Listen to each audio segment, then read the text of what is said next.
J'accueille Emmanuel Pierrat.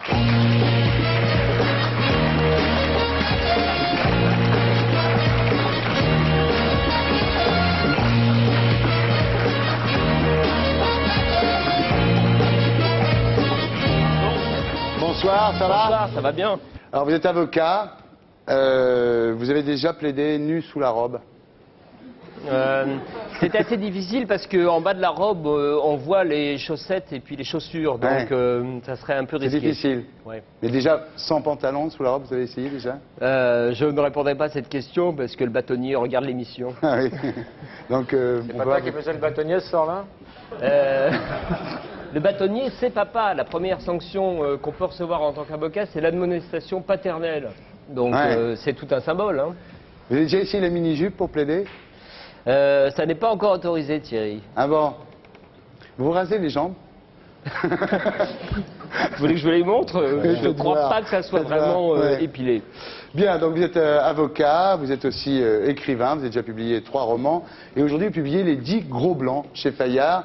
Alors le pitch est assez simple, ça se passe à l'île Moustique, cette île paradisiaque pour milliardaires des Caraïbes, et un tueur en série s'en prend aux stars de la pop et du rock, à commencer par Mick Jagger et David Bowie.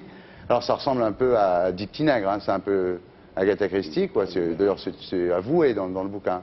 C'est avoué, ils ont même un grave problème dans le bouquin, c'est qu'au bout d'un moment, ils finissent par se rendre compte. Hein. Il faut bien se rendre compte que d'abord, ils sont tous complètement analphabètes. Hein. Donc ce sont des stars du rock, mais des stars du rock qui choisissent d'aller à l'île Moustique, qui est l'île la plus ravagée de toutes les Caraïbes.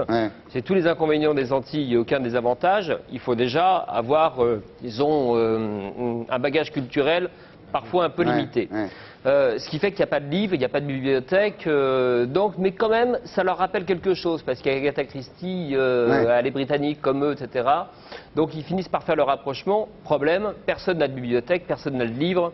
Il va leur falloir à un moment ou à un autre mettre la main sur les petits nègres pour connaître qui est l'assassin.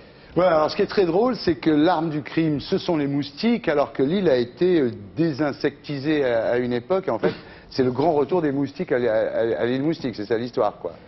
Oui, on peut le résumer comme ça. Oui, moi je trouve ça intéressant. L'attaque intéressant finalement que les moustiques reprennent possession de leur île. Les moustiques se vengent, mais ce ne sont pas les seuls coupables. Hein.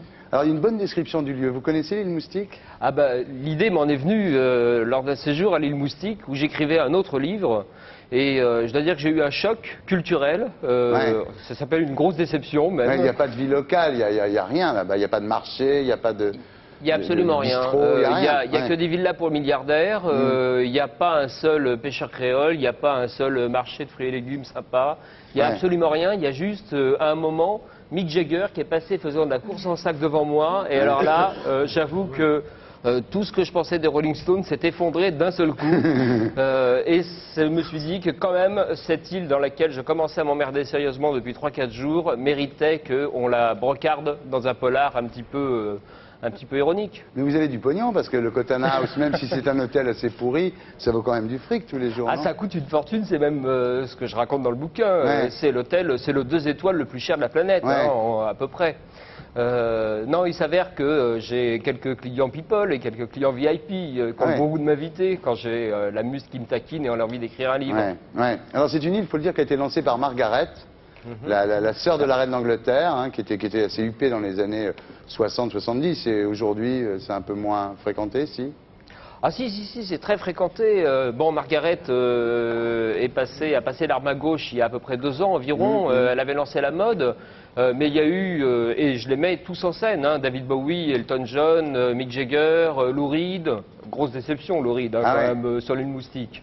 Lou Reed, Laurie Anderson, Rod Stewart, Don Johnson, Denzel Washington. Il y a même, j'ai vu que Bryan Adams, il y a 15 jours ou quelque chose comme ça, venait même d'acheter lui aussi une maison à l'île Moustique, ce qui montre bien, encore une fois, le niveau éducatif général de l'ensemble de l'île.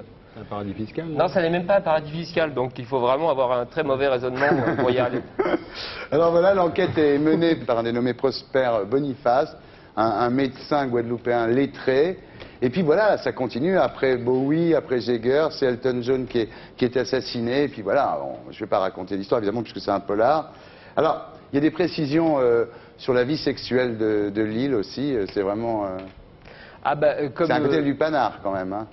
Forcément, c'est un caillou qui fait 3 km sur 2. Ouais. On a 300 milliardaires qui s'emmerdent à longueur de temps. Ouais. Qu'est-ce qu'ils font quand ils ne lisent pas, quand ils ont regardé pour la 4e fois un film sur un écran plasma qui fait 5 mètres sur 3 et qu'en plus on ne peut pas se baigner parce qu'il y a des courants hallucinants, etc. Donc qu'est-ce qu'ils font ils font ce qu'il reste à faire, ils s'envoient en l'air. Ouais. Ils s'envoient à l'air. Donc la piste sexuelle est une piste importante. Puis on sait dans l'histoire du rock que les liaisons entre les uns et les autres ont existé. Voilà, c'est un petit livre très charmant, Les 10 gros blancs d'Emmanuel Pierrat chez Fayard. Alors comme vous êtes avocat, on va vous faire une interview cas de conscience.